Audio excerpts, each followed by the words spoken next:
à la ville de Barcelona, Espagne.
Les agències de transport del Poble Nou es traslladaran cap a les noves àrees de mercaderies. Així començarà la renovació i la millora de la qualitat urbanística de tota l'àrea.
Complim també una altra cosa molt important, que és recuperar per al barri aquest edifici.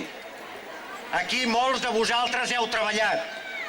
En Benguerel, amb les seves novel·les, ja fa passar coses aquí dintre, quan això no era ni tan sols la fàbrica que va ser després.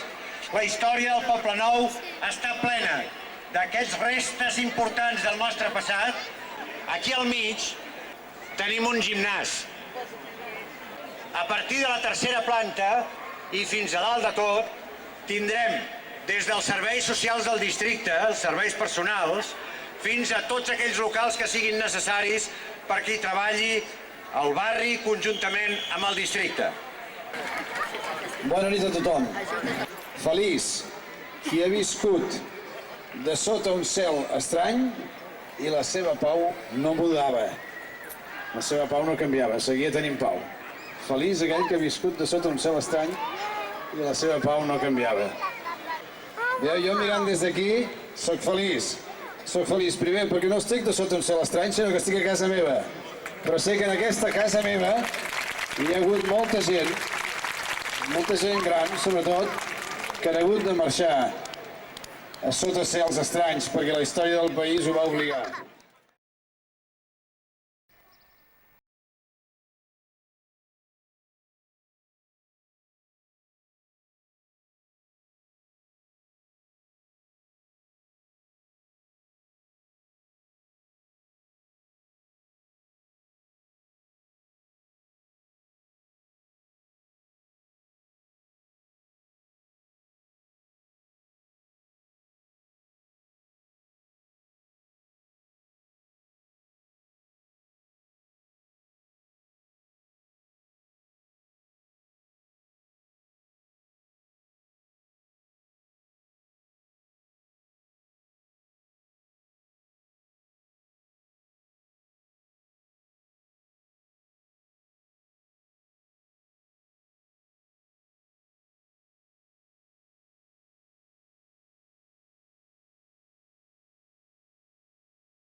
temps tindrem d'enyorar el passat, els sorolls familiars del tren i el paisatge de les platges de Vies.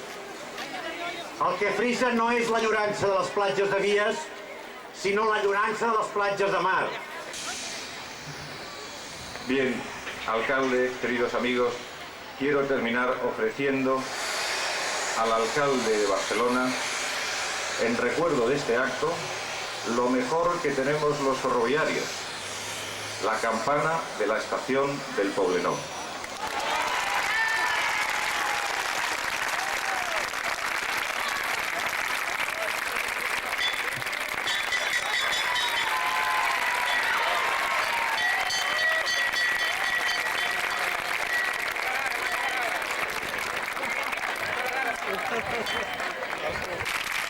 Estimat president de Renfe, estàs assistint ara en un acte que és històric per aquesta ciutat i és històric pel Poble Nou. Avui aconseguim realment que el que per vosaltres va ser un orgull, i per la ciutat també, desaparegui, però desaparegui, com tu has dit, en benefici de la ciutat, en benefici del Poble Nou, però també, a més, en benefici d'un servei ferroviari que cada dia va millorant. Mira, president, en aquest barri s'ha viscut durant molts anys amb un dogal, amb un cinturó, de fet, de ferro, que impedia que la ciutat arribés al mar. Hi havia només un pas a nivell, justament aquí al costat, i per aquest pas a nivell milers de ciutadans havien de passar per un call molt estret, i a partir d'avui aquest estret s'ha convertit en un ample de 4 quilòmetres i mig que va a l'estació de França del riu Besòs. Això és important pel barri, però és important per tot Barcelona. De cop i volta l'Eixample arriba al mar. Hem aconseguit, doncs, trencar la barrera i arribar al mar. Hem aconseguit, doncs, que el somni, el vell somni del nostre poeta, del mossèn Cinto de Verdaguer, es convertís en realitat. Va fer una oda a Barcelona maquíssima, en la que explicant totes les desgràcies històriques d'aquesta ciutat venia a dir: tu em pres tot, te lo han quitado todo, tu em pres tot, t'han pres a la corona. La mar no te l'han pres, de la mar és reina encara, i tots sempre es l'obliden. I avui som capaços de portar aquesta poesia a una realitat. Però si seguim aquella poesia encara diu una altra cosa que és molt important, i això és una cosa que us adreço a vosaltres, veïns del Poble Nou i barcelonins tots. M'heu d'ajudar, després de reconquistar el mar, a reconquistar la muntanya. Perquè la poesia de mossèn Cinto continua i diu: la mar no te l'han presa ni la muntanya tampoc, que les tens a les teves espatlles feta de mantell. Doncs molt bé, nosaltres hem d'aconseguir que aquesta muntanya sigui també possessió dels barcelonins, sigui ciutat al millor sentit, sigui respectada, sigui urbanitzada, i que puguem dir de riu a riu estesa, posseint el mar i posseint la muntanya. Estic segur que amb vosaltres ho aconseguirem.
La transformación que Barcelona está haciendo ahora va a seguir de una forma... Es un motor que se ha puesto en marcha y que no se va a parar, yo creo.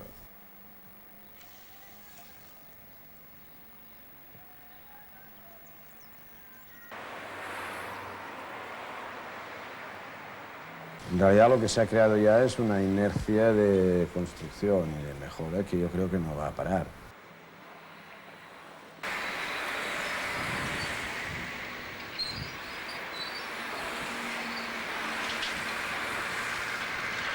Para dar ese salto es muy bueno tener un buen acicate, un buen motivo, un buen objetivo, una fecha en el calendario, etc. Y en este sentido los juegos son la mejor de las motivaciones que hubiéramos podido inventar, ¿no?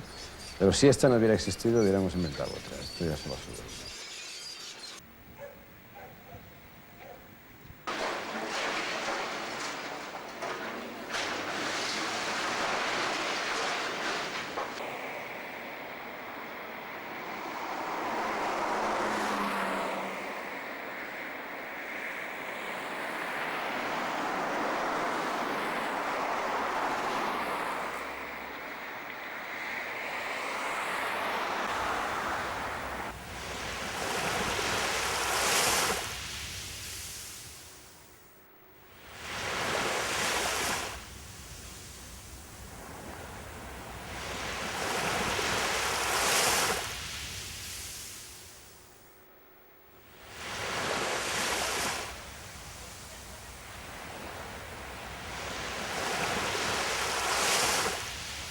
Des de la Barceloneta fins a Mataró, la majoria eren totes platges de pescadors.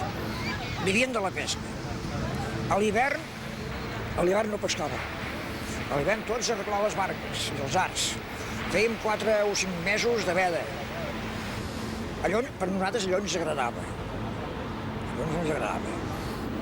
Però ara, de la manera que està muntat això, diu que és molt difícil que una família pescadora pugui aguantar una família.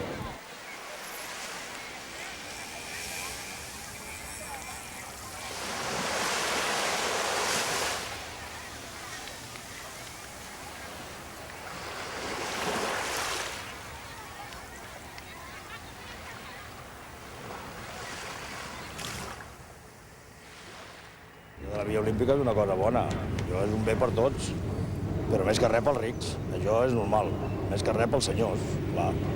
El que tingui molts quartos es comprarà una casa, comprarà una marra i s'ho comprarà tot i serà només pels rics. Pels pobres ja tindran que anar només a olorar-ho. Vull dir que els pescadors ho tenen molt malament.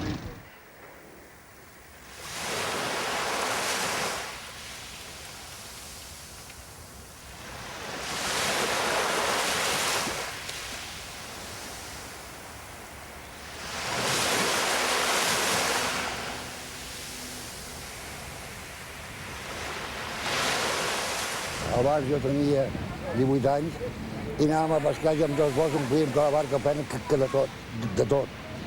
De tota casa de peix, marbre, sorell, tot el que volies, estava catigat el peix, ni volien el peix. Antes no el volien, però estava catigat. En 2 bols la barca plena. Ara, no, ni un cranc no hi ha ara. No t'ho dic jo que sí, ni un cranc no hi ha ara.